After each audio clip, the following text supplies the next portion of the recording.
Allez, maintenant qu'on a bien mangé, place à la revue de presse d'Europe 1. Olivier Delagarde. Un peu indigeste ce matin. C'est un peu un marronnier à venir dans les jours qui viennent, autant que les repas de Noël.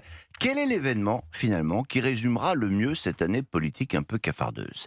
Eh bien, nul doute que certains désigneront le casse du Louvre comme l'événement le plus symbolique de la France en 2025, un monument du passé, cible d'un commando de pieds nickelés, les joyaux de la couronne de France envolés, des systèmes de sécurité défaillants, des rapports non lus et bien sûr aucun responsable désigné, avec quand même une grève pour saluer tout cela. Quel formidable et triste symbole de la Macronie finissante. Mais il y a un autre événement, ô combien symbolique lui aussi, et qui est passé totalement inaperçu, et vous allez comprendre pourquoi.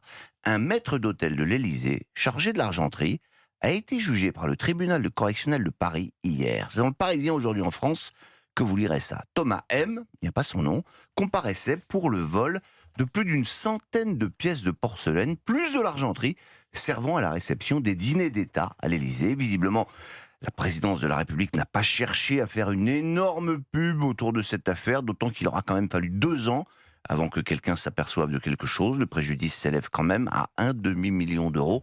Le maître d'hôtel et ses complices ont reconnu les faits. Il a finalement démissionné fin novembre, nous dit-on, ce qui paraît quand même la moindre des choses. Voilà, après le Louvre cambriolé, le personnel de l'Élysée qui part avec les petites cuillères. Bonne année la France. Quoi d'autre dans les journaux ce matin ? Eh bien, après ces affaires, besoin d'un bon avocat. Interview du nouveau bâtonnier du barreau de Paris dans le Figaro. Il s'appelle Louis de Gosse. On le découvre en photo. Bonhomie et nœud papillon sont de mise. Mais avec lui, ça va dépoter. Il veut secouer une profession qui est sinistrée, qui se paupérise, et aussi protéger l'état de droit, qui n'est pas flamberge, lui non plus. Et puis Paul Gonzalez l'interroge évidemment sur l'intelligence artificielle. L'IA ne remplacera pas l'avocat, dit-il, mais le juge. Les magistrats apprécieront. Sinon, les unes ce matin se partagent entre la colère des agriculteurs et les atermoiements autour du budget. Alors, concernant les agriculteurs, sondage Odoxa Backbone Consulting pour le Figaro, 65% des Français se disent opposés au Mercosur, seulement 15% favorables.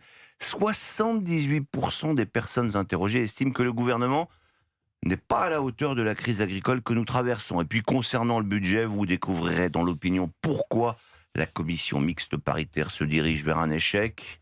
Les parlementaires s'y préparent aussi, annoncent les Échos, et se préparent à adopter la fameuse loi spéciale. Mais est-ce que cela intéresse encore quelqu'un ? Je ne sais pas. Pour finir, je vous propose un peu d'Uchronie. Vous savez, l'Uchronie, c'est un petit jeu intellectuel, finalement, qui consiste à se demander ce qui se serait passé si tel événement ne s'était pas produit. Et c'est Paris Match qui s'amuse à ça. L'hebdomadaire a demandé à Gilles Boyer ce qui se serait passé si en 1980, Giscard avait gagné face à Mitterrand.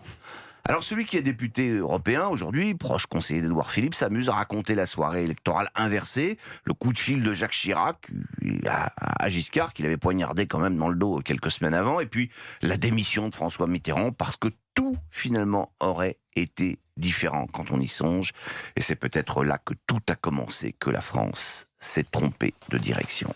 Merci beaucoup Olivier Delagarde. On va méditer cette Uchronie que vous nous proposez. Méditez, ça vous fera du bien après tout ce qu'on a mangé. Voilà. On vous retrouve tout à l'heure dans une heure prochaine revue de presse. Olivier Delagarde, merci à vous.